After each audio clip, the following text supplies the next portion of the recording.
All right. Hello, everyone. Scott Gilmore and Mike Aulby in the booth for this round of 16 competition at the 2020 Indiana Scratch Classic here at Mike Aulby's Arrowhead Bowl in Lafayette, Indiana.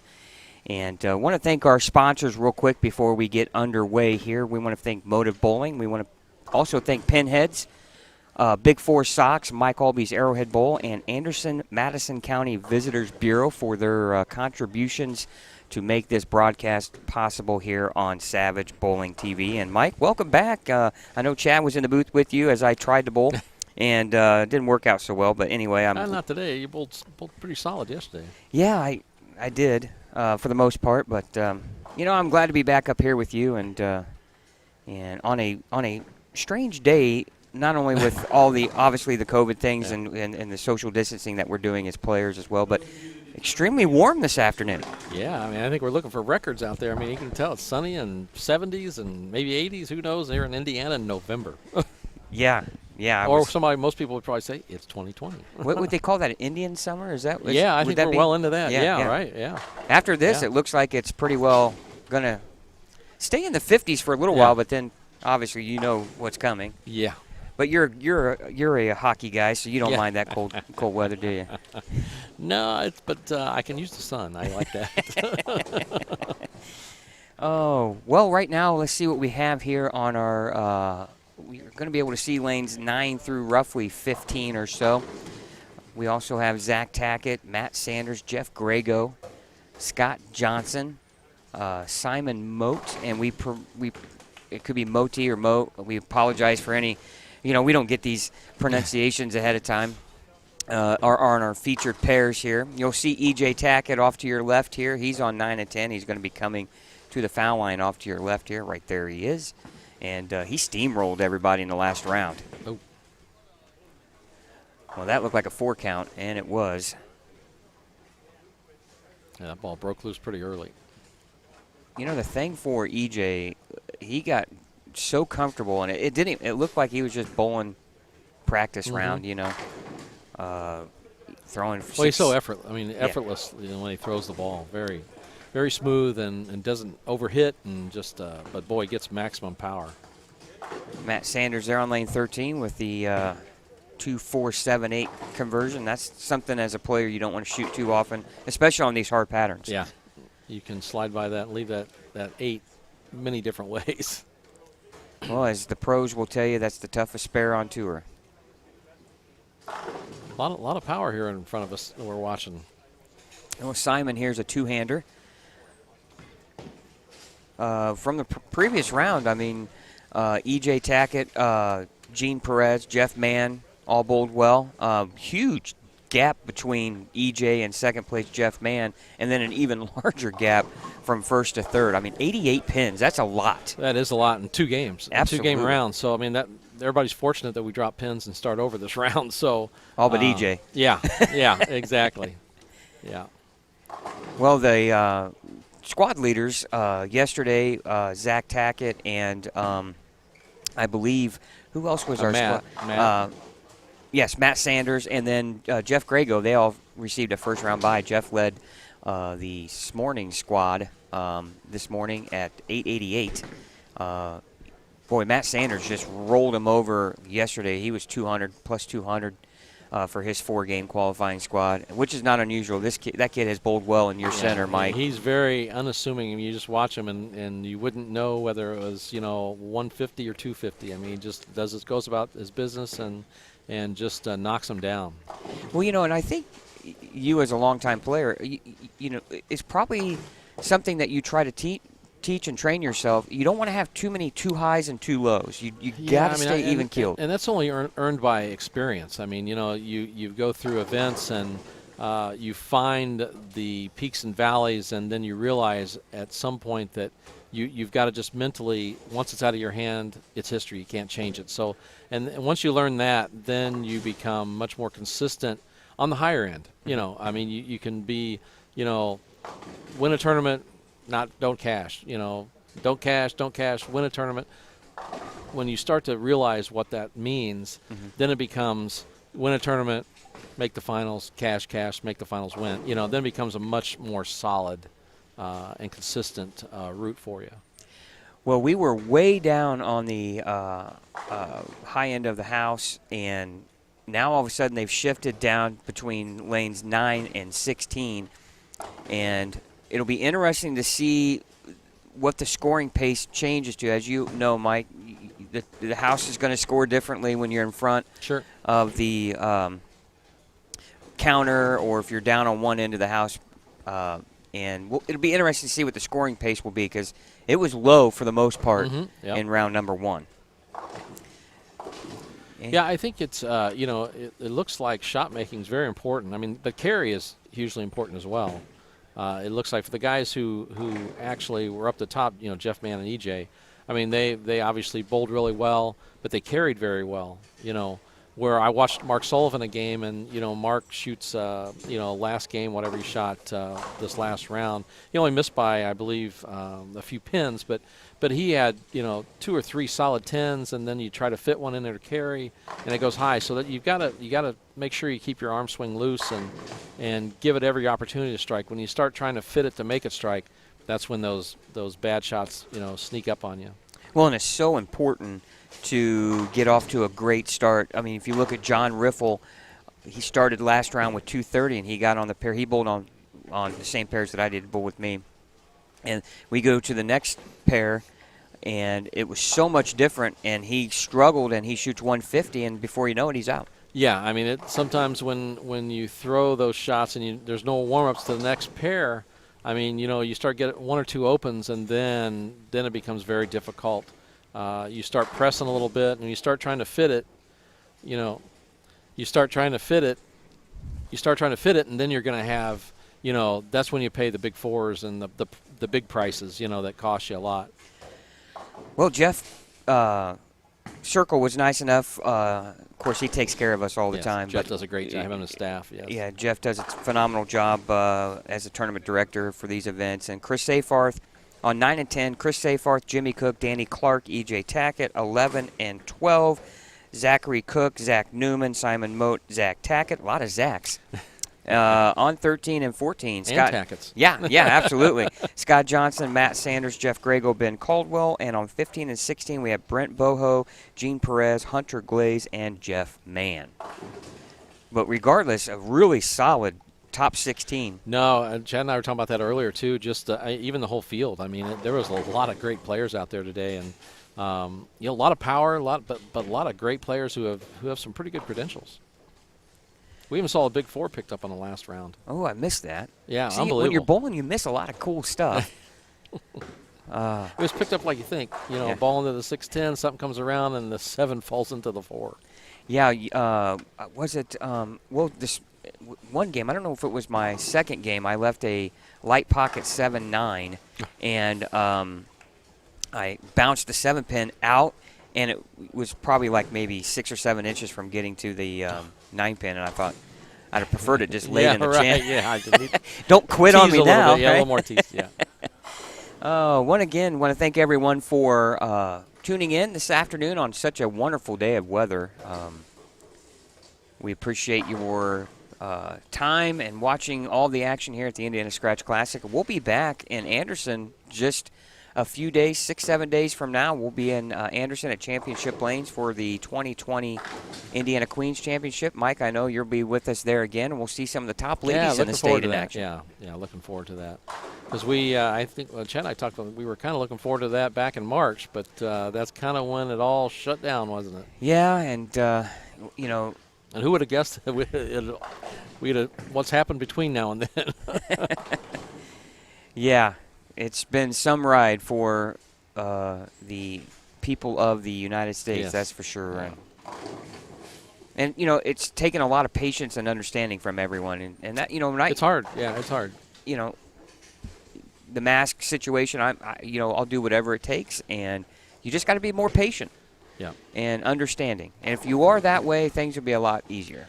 Yeah, it's definitely a challenging time. I mean, no matter what age you are, I mean, we're all missing things. We're all seeing things, and we just continue to hope for the best, and we can get back to something that we all know and like to do safely. Yes. Well, I see a lot of red dots out there, and that means splits. I know Chris Safarth started out with back-to-back splits. He picked one up, missed the other, and then he had a strike in the fourth and just left the 2-8. A lot of 2-8-10s, 2-4-8-10s. Yeah, it looks like it'll want to break loose if you get it in a little bit too far, too tight. You got to have a little bit of, you got to open that angle up a little bit. You keep it a little too square, and boy, with all the power, you're just going right through the face. But you can't just open up early because then it just wants to sail by your hook point. That's the perfect angle right there. I tell you, I'll be honest. I crossed in my qualifying squad yesterday with Zach to my left. And I'm telling you, Zach is such a good kid. Him and EJ both. I mean, kudos to their moms and dads. You raised two fine young men. And Zach bowled so well. And I'm telling you, I would not be surprised, Mike, if he wins this today. Well, I think that, he's definitely lined up and ready to go, and he's showing that he's still got it from yesterday. So, for him, I think it's a matter of, mentally keeping your head into it and continue making it one shot at a time and just continue to work. Because in these formats, when you drop the pins, I mean, it's like starting over every time, obviously. And you have to be able to take maybe a shot or two that you don't get, or you pay a price and leave a split. Those have to just roll off your back and move on. You can't sit there and dwell on them in these short formats. So, and I think that so far Zach looks very comfortable, very smooth. He's not helping anything. He's just letting the ball do all the work. Yeah, he looks really prepared today. Matt Sanders here on 13 with a flat 7, and that's going to be the thing you're going to look for from him today. Ooh, and he just missed it. Is can he get the urethane to finish? And as you know, in previous years, obviously Matt's had a lot of success. He's defending champion. He's won this tournament twice now. If the urethane ball and him and Gene are in that same category, right? If the urethane goes to the pins the right way, they're going to be there at the end. Yeah, I haven't had a chance to see Gene yet, but Matt definitely is, pretty direct, pretty down and in, which should play well for his carry. But speed is going to be the factor. A little too much speed, and you're going to leave what he just left, and that's that flat 7. But I think he's got the right angle. Here's a look at Jeff Grego here on 13. Working on a strike, it looks like. Oh, rips the rack there for a double. Open him up there.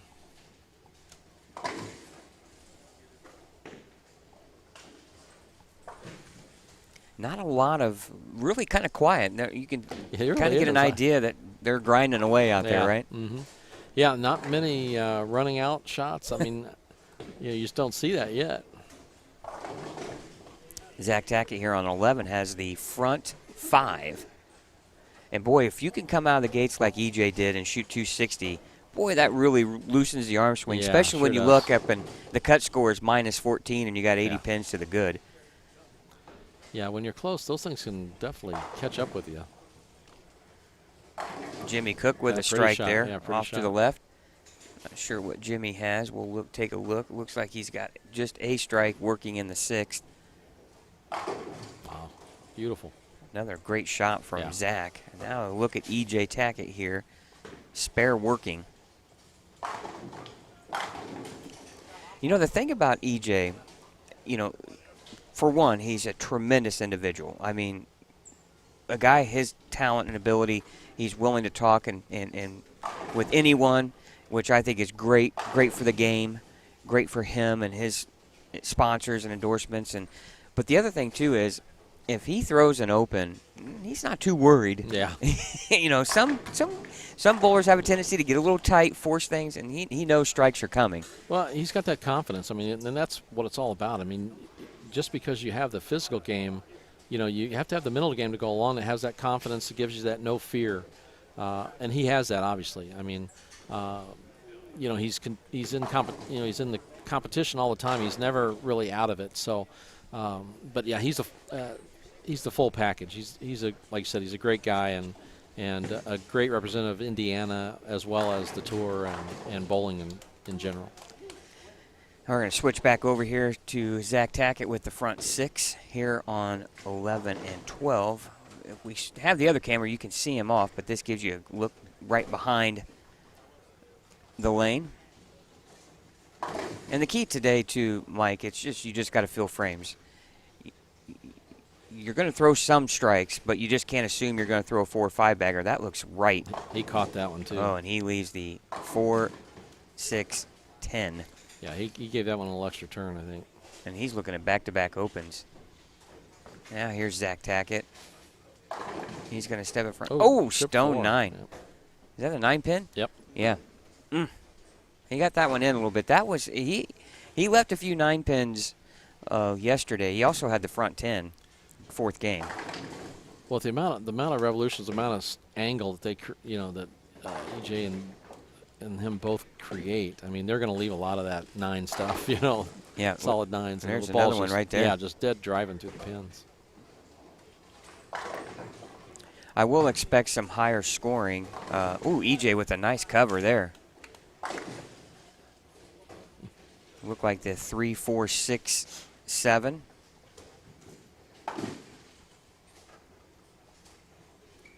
And Zach with the spare. And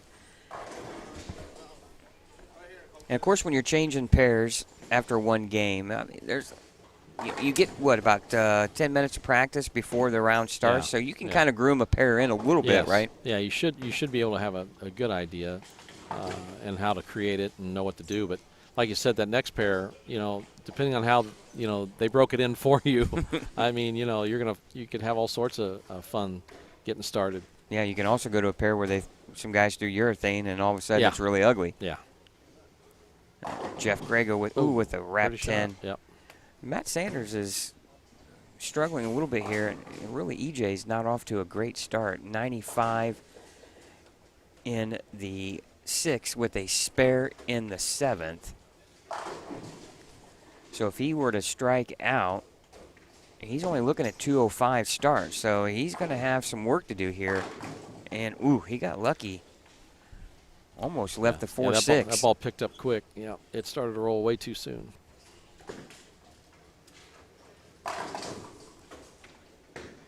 Simon with the strike. He's now got a double in the 7th and 8th, 117 in the 5th. So he's off to a good start.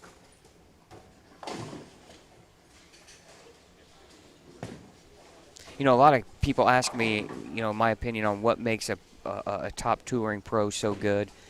And I think one thing that a lot of people don't realize, too, is how many times that, when a regular or average bowler won't do what a pro does, is the release is almost the same every time. And then they can also tweak it just a little bit and never miss that same release.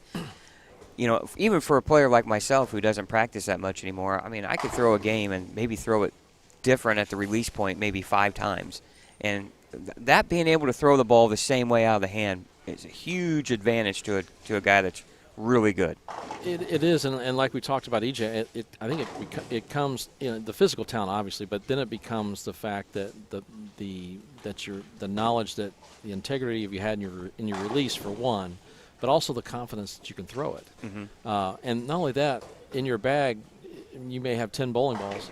Well, you need to know where each one of those slot and each one of them does. So when those guys go out there and throw it, like say, one of them switches to another ball, they have that confidence of knowing where that ball fits into their their arsenal, so that you don't have a guess on where you're throwing it and a guess on what it's going to be doing and a guess if you're going to throw it that way. Right. So you eliminate some of the parameters that you can cause problems with. So and that's why the touring guys can be so good, because they have confidence in what they're doing. They know what their equipment's going to be doing, and the move they're going to make, they have 100% that they believe this is the right move. So they're going to throw it the same way every time. Danny Clark here on lane 10 has 89 in the 4th with a 4-bagger, so he's off to a great start. That's a big shots at 4 in a row. Chris with Pretty a shot. wrap 10 on a great pitch. He's working on an open frame in the 8th. Danny here, boy, if you can start out with 230 or 40, boy, that really loosens the arm swing. Sure does. Good direct shot. Pretty shot. Mixes them up. Well, you know one thing where Danny's going to play, it's going to be right off the corner. Yeah, he looked fairly well the last one too. Same way, it looked like a consistent. As long as he got it down and in, you know, looked like it had a chance. Now Matt Sanders, what can he do here? He's working, it looks like, on a strike in the 8th. Can't quite see what he has in the 7th. You're going to see that out of the corner here, the right side corner, and he mixes them up for a double. See, he looks the same whether it was that shot or the 4-6-10. Well, the amazing thing is, too, is how many times, and it's like if you were to go watch a PBA event, and I highly recommend watching these guys live, is how many times they turn a 180 into a 2-0 or 2-team game by striking out in the 9th and 10th frames. It's the fill. It's so even the fill ball. Right. Because, you know, there can only be, you know, an 8 count to a 10 count, but if you do that 2 or 3 times, look up and down the list here how many times 1 or 2 pins met a position. Well, Chris Cundiff missed the cut by 2. He got a 6 count in the fill ball. Yeah, I mean, that's why I said even he gets 9. The 9th and 10th are huge. Like I said, those games that you turn 180 into 2-0 are gigantic. But the fill balls may not seem as gigantic, but they can be. Yeah. You know, especially over, you know, in a PBA event where there's, you know, 24, 48, 56 games. I mean, you know, a pin here or there, I mean, that's 50 pins right there if it's a pin. You know, watching, I mean, some bowlers are bowling with masks, some are not. Did you bowl with a mask or not? I wore it a lot of times in the settee area. Only asking because I've never done it, so I'm just wondering what it. I can't. You and I would have a hard time because your glasses fog up. Yeah, I agree with you. I just have that normal just sitting here. Yeah. So yeah, and I just wondered what it was like to actually try to, because I see people doing it, but I'm thinking I think it would be hard. Yeah, I think if it wouldn't be a big deal if you didn't have glasses. Yeah. I think if that's the case, because a lot of these that they do make are really breathable. Now the only thing I thought might be a little bit of an advantage would be I'd be able to mouth what I was thinking. You know, you could say some things and nobody can read your lips, right? Exactly. Yeah. But you instead of reading lips, you learn to read people's eyes now. You know, making fun only. I mean, just, but it is a challenge. I'll say that. Yeah, I just think it would be, you know, the airflow alone. I mean, it would be hard. And it's warm today. Yeah. And there's not much you can do in a bowling center today. You're not going to have the air running. The fans are on, but I mean, it is what it is, you know, at that point. Well, Danny Clark here with the 3-5. That's not an easy spare. Not an easy spare at all. He's already at, let's see, 25. He's already in the 230s. Yeah. So a spare here would put him in the 240s. That's a big start. From what I've seen where other guys are at, huge. Yeah. Grego with especially another the first strike. game where they've had some opportunity to, you know, have some practice. Right now, EJ can strike out for 180. He's probably thinking and he needs all of these, and then he's hoping the next pair he goes to is a lot better. Yeah. I think there's a few guys in that position. I can say that now because I'm not bowling, but I tell you, there is nothing worse when you're out there competing and you just feel like everything you do is wrong. And you pay the price every time, yeah. You pay the penalty. Yep.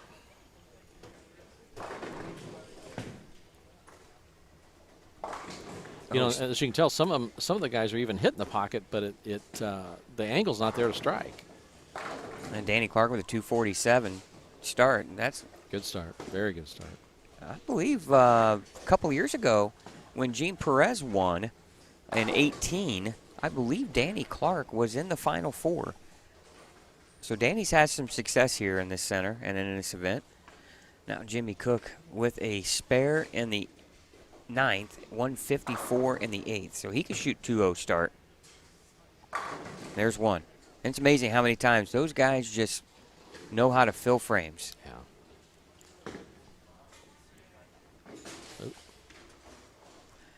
Zach Tackett can go off on a big game here too as well.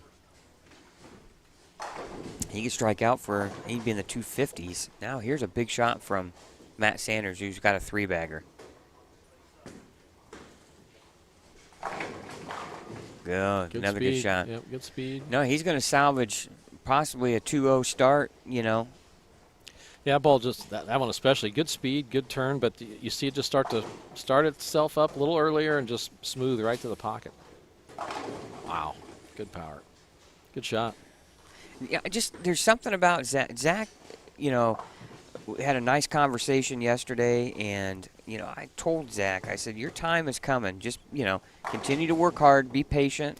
Well, it's difficult. I mean, it's got to be very difficult. I mean, obviously the success that EJ's had, but the games are very similar,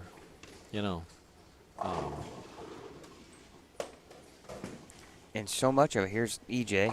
Oh, no. 210. Yeah, he's left at 210. And he's looking at a 160 game right now, 170. Now, he got the first one in the 10th. It's going to be real interesting to see what the scoring is after game one. Where eighth place is, and Zach Tackett there with the 6 count. 2, 4, 8, 10. Yeah. It'll be 255. That was just count, so. Good game, though. Yeah. You hate to get 6 count on the field no matter what you got, right? Yeah. I mean, that you left some out there, but, if you can throw that many strikes, you can get away with that. Well, let's see. You got 240, 250. I see a 220. I see a 2-0. I think Matt had a 2-0 game. So there's 2, 4. So right now you're +4 or 5 for 6th. You might see it drop off dramatically here. EJ with 171. Danny with 247. Jimmy with 204. Chris Safarth with 180 on 9 and 10. I always felt like, too, if I did have a big game, I wanted to be a handful of pins out. You can make 20 pins up really quickly on this type of pattern. Yep. Because it's so easy, unfortunately, for using there's John, no safe place to play. I mean, using John Riffle as an example, he goes 230, 150. Yeah. I mean, it can happen. There's no safeties out there. And even if you look at the last round, the top 8, I mean, it took, 402 for 2 games last round. Mm-hmm. So, you assume it'd be something similar to that this time. Mm-hmm. I don't think you're going to see it go much higher. But now you did add 3 guys to the squad who know how to hit them pretty well from yesterday. Right, absolutely. So it may go up a little bit.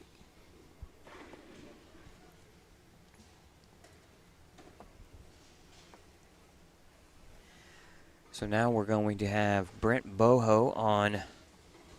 His pair is going to be on 11 and 12. So you're going to see Brent, Gene Perez for the first time, Hunter Glaze, and Jeff Mann.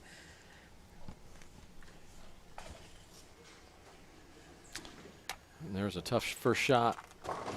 Pay the penalty 4, 6, 7 right out of the get-go. Puts you right behind the 8 ball. I did that 3 times out of, not that particular league, but I opened 3 times in 4 games yesterday. And it's just it just does not put you in the right frame of mind or get going. Yeah. It's almost like stepping into a sinkhole and trying to get back to the level ground. Can I not leave something I can pick up, please? Yeah. Yeah. Hunter Glaze bowled well this morning. He was in 2nd place in qualifying, just right behind Jeff Grego. Here he is on lane 11. A lot of speed. Perfect, though. Perfect shot.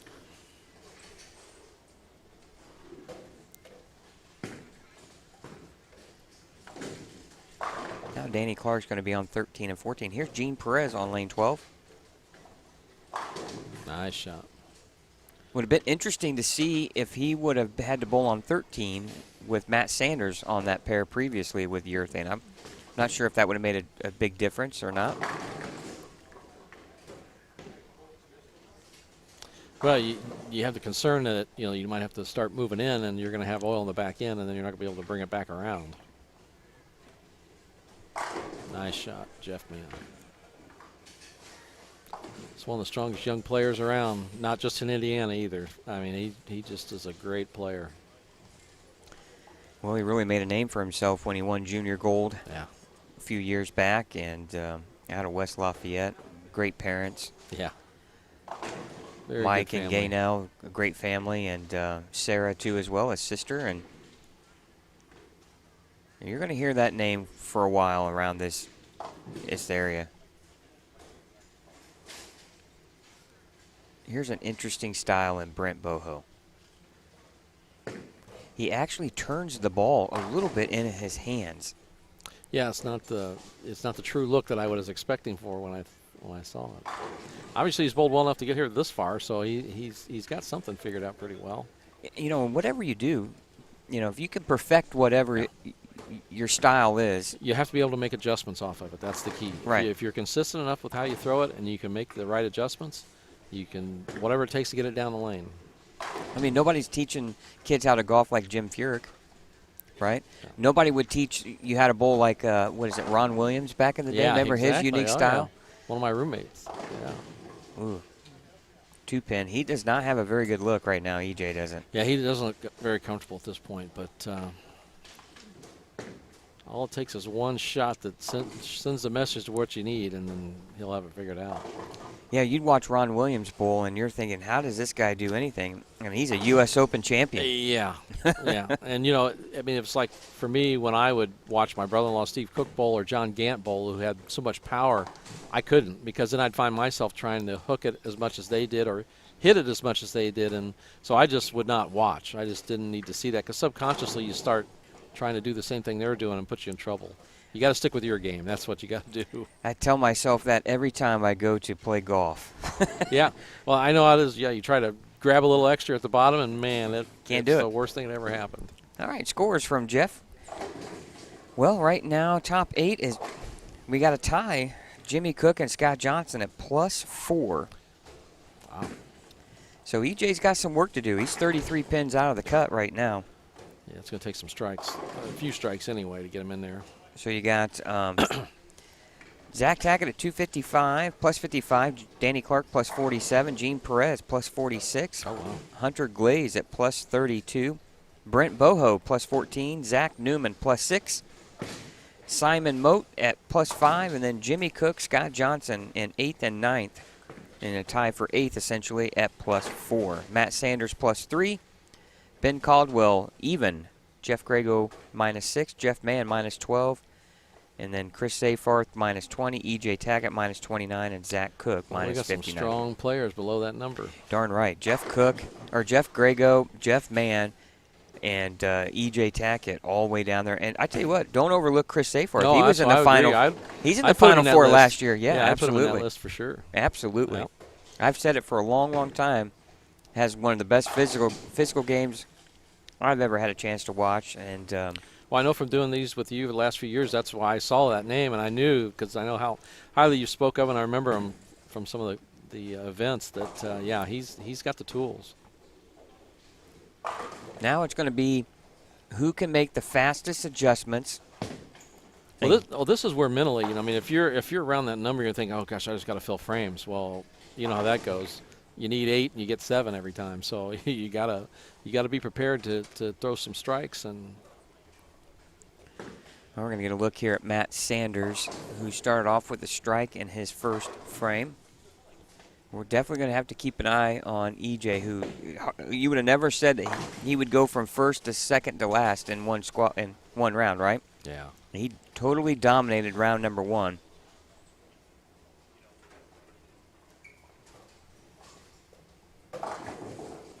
Jeff Mann with the 3-6-10. Now here's Matt Sanders on lane 9. Beautiful shot. 10 back. Look out. If he's got to look like that, you know he's going to post a number.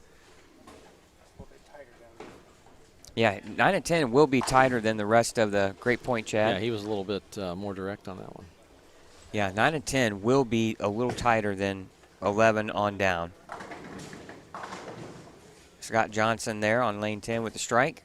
And he's right there at the number as well with Jimmy Cook.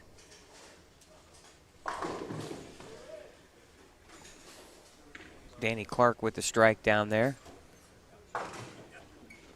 And if you're Zach Tackett, you just don't want to give a whole lot of pins away, right? You just want to make good shots, fill frames. Well, I think, yeah, you really need to keep your intensity up, you know, and keep doing what you're doing at first game, because it's very difficult to turn that on and off and still get that exact hit you were getting, that same speed. You want to keep doing what you were doing and doing it correctly. You start trying to dial back, and then you lose that. You lose that edge. You bowl defensively. Yeah. You never want to do that. And EJ with the strike pretty there. Shot. Yeah, pretty shot. Saw to your right. Now Matt Sanders with 10 back. And yeah, he's a great look on this pair. And we talked a little bit before we came on the air, and it is, we talked a little bit about Brian Voss and so forth, but it is a rev rate game. And you and I talked, it's just the way bowling has changed, It's evolved, right? yeah, it's evolved to that. And, for a lot of reasons. I mean, whether it's oil and oil volume, it's balls, it's weight blocks, it's, it's power, it's physical games, it's, it's everything. So, and it's always been that way. Even from the 70s, when I started in 79, I mean, Mark Roth had been out there for, 5 or 6 years already and had started to create, power games that were unlike any other. And there's always a transition where guys who maybe had we've been great, accurate players, but all of a sudden didn't have the power to open up the pocket. The Roy Buckleys and Ernie Schlegels and people who were more direct were accurate as anybody's ever been accurate, but didn't have a wide pocket because they were unable to generate the power and the angle. So, and that happened. And now, and to that degree, if you look back then, it's basically the same thing, even though it's on a higher scale. It's still, the basics are still there. Mm-hmm. And there are still players who can go direct and do things, and it's much more difficult at times and depends on a lot of factors. Mm-hmm. So it's like when you get that question, who is the best bowler of all time, or would this player be that good now, or this player now back then?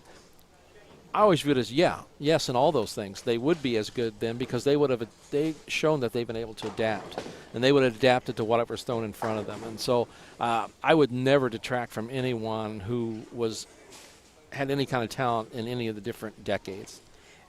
Could you imagine dropping a Jason Belmonte into the 70s? That'd be a great show, wouldn't it? What would be the perception of him at that? Because let's face it, bowling was really at its pinnacle, in my opinion, in those 70s. You had stars making more money as bowlers with endorsements than you did in any other professional sport. And what would that perception be? They would probably be. I think you'd go back to the mid-'70s when Mark Roth came out for the first time. People are going like, what is this? Right. How is this going to this can't work? And so I think it'd be like that. I can go back to about 1980, and you may or may not remember this player, Kyle Shedd. Kyle was a Southern California guy. Came out with, strong, muscular, big game, but my gosh, he had so much hand and so much power. He wasn't as accurate, obviously, and there was still a time when the guys who were going straight were still there. This was a kind of a transition time. Kyle won, I believe it was in Cleveland that year, and my gosh, he opened the lane up. He sent pins flying, looked like duck pins back and forth, and and then they all start. The guys who were going straight were like, this guy's not very accurate, this and that, and he's got an arrow that's 10 boards wide, he can hit, and and it's just. That was the defensive mechanism, was that, this guy's okay. But to me, you can never take away any from anybody who was able to win any tournament, because whatever the knack was, they have it figured out. And some things may fit their game, some things may not. But that's kind of thing, like a Kyle Shedd back in those days dropped into that day. Same with Mark Roth. Like I said, anybody who's doing that, you think, oh, my gosh, there's no chance this is going to work. Right. But it would be fun to watch. Yeah. One, I would just love. It'd be a great show to do for somebody to try to just give him a yellow dot, a soft one back in those days, and just to see what he could do with it. Yeah. In those lane patterns that they used to have, it would have been fascinating. Well, it's kind of like, I think if you remember the days back in candid camera days, way back when in the '60s and that, when they had candid camera, and it was on Facebook. John Laspina, who's one of the strongest industry leaders we have, helps run the BVL program. Is a proprietor, has bowling centers in Florida and New York. They did the Candid Camera show from his bowling center, Maple Lanes in Brooklyn. And he actually had on Facebook here a couple days ago some of the shows from there that they ran, and it's one of them was they had ceramic bowling pins. Yeah. So an open bowler would go down and bowl, and they'd throw the ball, and the pins would just break like glass. And then the manager come running out and go, whoa, what are you doing here? It was like, I don't know. He said, how many pins do you think you've broken now? I mean, these are like so much money each one, and then the look on their face is like, whoa. And then they did another one years later that actually had the pins, the back row was on springs or on strings. So they throw a shot and all the pins go down and boom, they pop back up. And you see the look on their face. And that had to be, that's why the facial expression of those people see in that habit has to be the same like you're talking, looking for somebody that gets, Belmonte gets dropped into the 60s or 50s. Yeah. That I would think that's what the look would be until they see him, 150 pins ahead of you at the end of the day. Then it's like, oh, okay. How much money would he have made when bowling had 30+ stops? Oh yeah, and it was paying 25 to 30,000 every week. Yeah, if you look in the 80s, I mean, the 80s, early 90s. I mean, that was definitely the heyday to be out there as far as the big tournaments. But to say that though, I mean, you look at the Bolero and the new PB. I mean, they've thrown some cash out there now. There's some pretty solid events.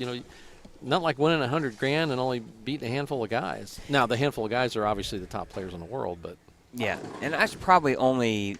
I'm going to say, I would imagine no one has really publicly spoken about it, but I would say that's probably the only complaint that they would probably have is that there's a lot of money being thrown at a handful of guys where they'd like to see, obviously right now with the current climate and conditions, it's kind of hard to have a standard tour, but.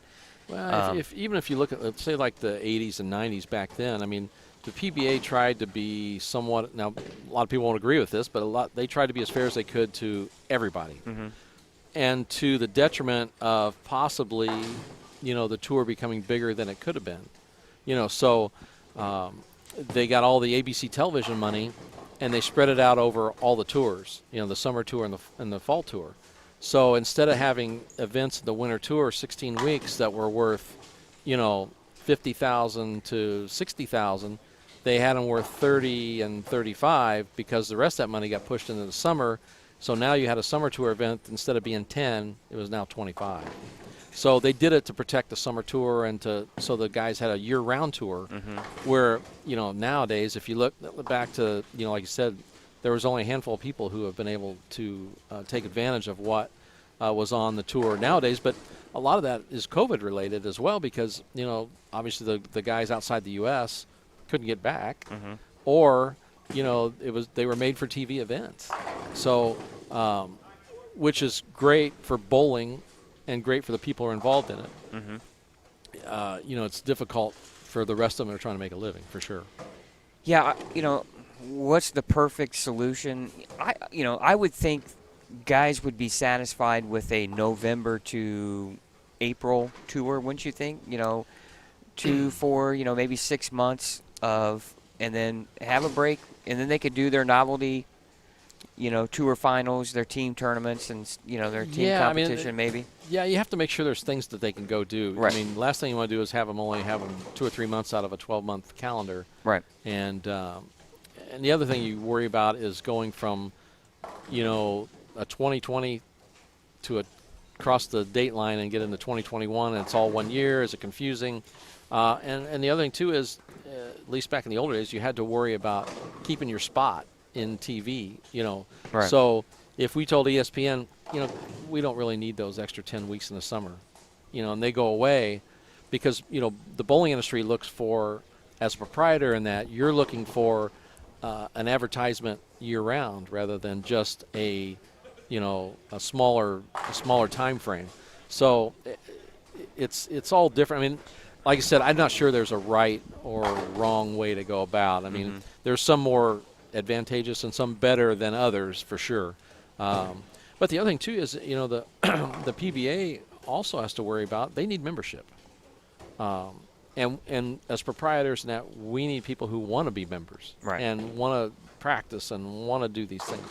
Because if we get too far into the recreational side, then to me that was always what's so great about bowling back when I first started, in the mid to late 70s was, you could play it either way you wanted to play it. We had a great tour, we had a great professional side, great amateur side, but we also had the entertainment side. It was fun. You could go and do it and have fun. Where now we started to, there's been a pretty good switch, even though the PBA is a pretty strong venue right now.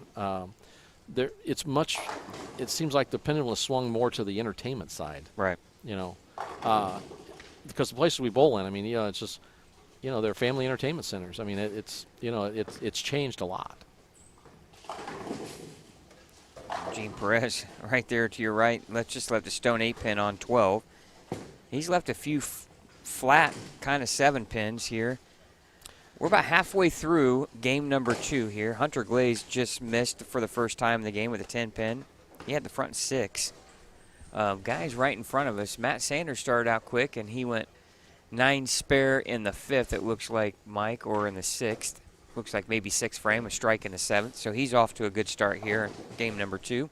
EJ, not so much. I think he's really struggling here. He's got time, but he's going to need – he's running out of time. Well, and when you're 33 pins out, he's probably thinking, okay, maybe the scores drop 10. So he's got to be looking at making up. Yeah, I think that's fair. I think that's a pretty fair estimate. He's probably feeling like he needs to be probably somewhere in the 220s, though, with game number 2. And the reason why you think it drops a little bit is because they make a move and there's no practice. So you got to figure, unless you have some good information or you've watched a little bit and have a good guess, that first and second frame could be, dicey. Jeff Grego with a nice shot there. That gives him a 3-bagger. He had an open in the 4th, or excuse me, in the 5th, with 75 in the 5th. Now he's struck in the 6th, 7th, and 8th. Now Jeff is on the outside looking in at -6. Yeah, he's going to need to probably take that out of there.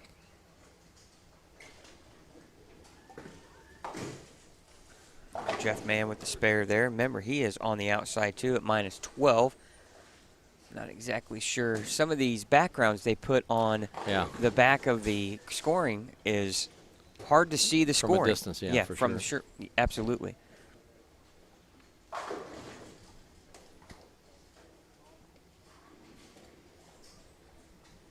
EJ with a 7-pin.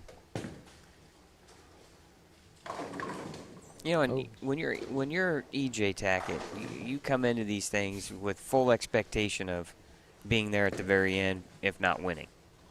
Anything less than that, and yeah, but these are a challenge for him as EJ as well, because you got all these guys who would love nothing more to put on their resume that to be able to beat him. Yes, and there's pressure because everybody expects him to be at the top, and it's not the tour, so it's easy to get in that lull and not take it quite as seriously. But I haven't seen that out of him at all. But I think he's probably too competitive to do that. So, right. But it's difficult. Ooh, he got lucky the there. 7 out there, yeah. Got the 7 out. Just left the 3, 6, 9. Yeah, it looks like there's some hang there for sure. Gene will be signing on with Storm here in a few weeks or so, a month or so. Right now is a free agent, if you want to say. But I think before he signed on, I don't know if he was throwing a pitch blue. He might be throwing a purple hammer until he officially signs on. EJ with 10 back. Pretty shot there. That looks like a purple hammer.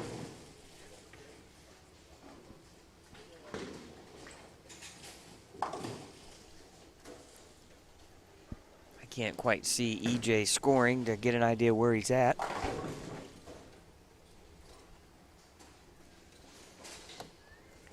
NFL going on too as well. Sure, all this new sports betting. I mean, it's something else, isn't it? I mean, the ads, and it's just, and it happens so quickly. Yeah. I mean, my goodness. I mean, and even really there wasn't any sports, in the first part of the close down, there was no sports to even bet on it. And then, wow, it's just a whole new, You don't have to go to Vegas anymore. Right. Right. And the interesting thing too is they bet on everything now. Everything. You know, bowling is now involved in. I think which I think is great for the game. I think some people are against sports betting, but I think it encourages viewership. You're a little more in tune to what's going on, right? But wow, it's just amazing how much of it is going on. Yeah, I mean the ads are everywhere. I mean they've created a lot of I guess money generated each direction, whether it's advertising or the actual betting.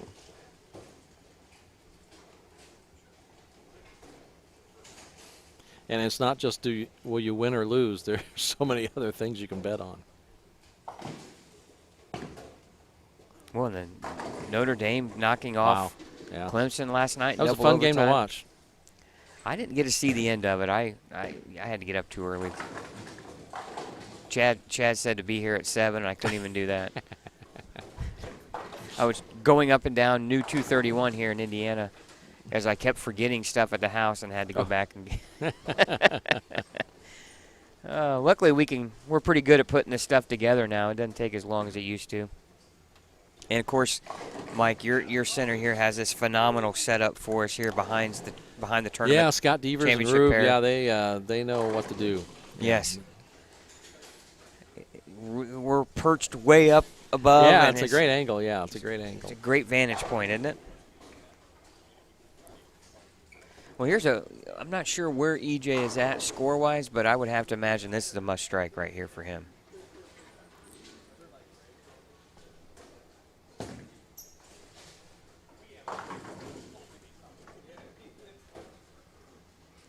Well, Scott Johnson shot 186. Oh, that looked good, and it is good. I didn't see it, but I had that look of it. Yes, if he moves out of the way and saw a 10-pin there, I wouldn't have been surprised. It just had that look, but it was a good one. Scott went from +4 to -10, so. Well, there's that number that you were talking about. Oh, Jeff Mann just. Yeah. Yeah, he looks like he's only got he's about. He's got 191 left. Yeah, yeah. He had.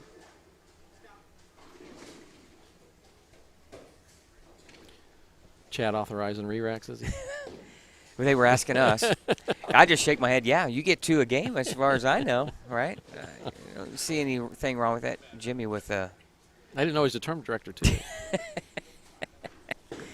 Oh my goodness! As Jeff Circle comes running out of the building. No. I'm sure they're watching the live stream. Brian Nunning is in there doing a lot of work, I'm sure.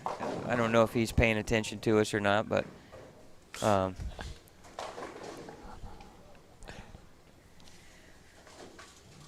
I'm hoping for the state that they can have a uninterrupted state tournament. I mean, I think that's all you can hope for is a good opportunity for everybody to participate and feel comfortable doing it. And I think a lot of people realize what kind of money it takes to conduct a season with everything that the state does. I mean, there's a lot of resources necessary to put these events on. A lot of moving parts, and you can't do it overnight. There has to be advanced time to book the centers, get the entry blanks out, get them back. It's just a lot of effort. A lot and time. of expenses. Yeah. The computers and the scoring and updating results and everything that it takes to as well. I mean, it takes a lot of resources, and I think the more you understand, you realize how important these events are in order to make these things happen. Yeah. Oh, trip to 4, good break. Danny with another strike. Looks like Danny's going to advance easily into the round of 8. Jeff Grego looks like he might advance. He just threw looks like a 7-bagger for 225. Great finish. So 225, he goes to 419. He goes right around Scott Johnson. Matt Sanders is going to make it. He's just shot 247. So he was out of the cut, and he goes now to 450.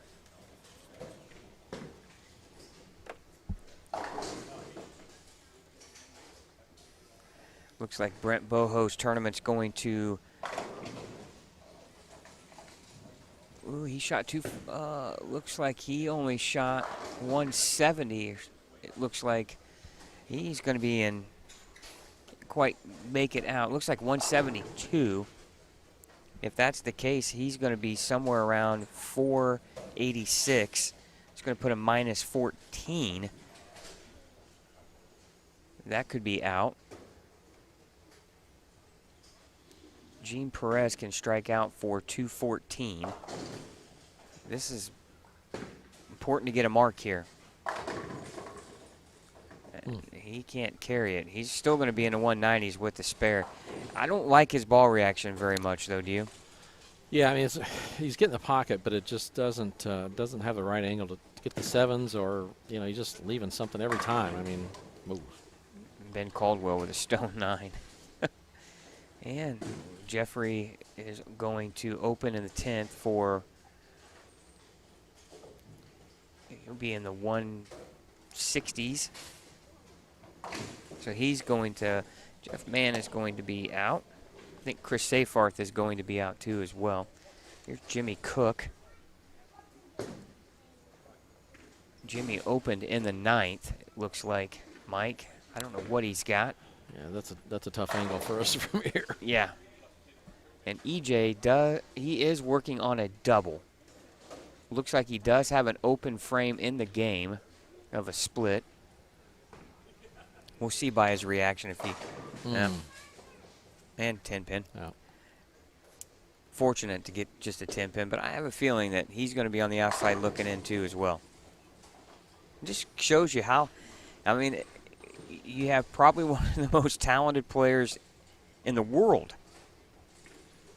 I would say easily EJ is a top 4 or 5 player in the world, easy. right? Yeah, easy.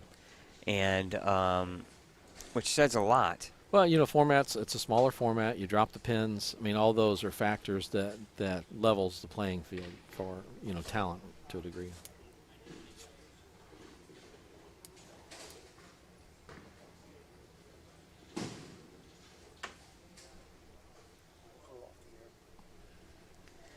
Looks like Jimmy is our last competitor to bowl. And once we finish with Jimmy, we will take a break and wait for scoring for the round of 8. All right, that concludes the round of 16. When we come back here on Savage Bowling TV, we'll have the round of 8. We're just 2 rounds away from finding out who will be crowned the 2020 Indiana Scratch Classic Championship. Here from Mike Aulby's Arrowhead Bowl in Lafayette, Indiana.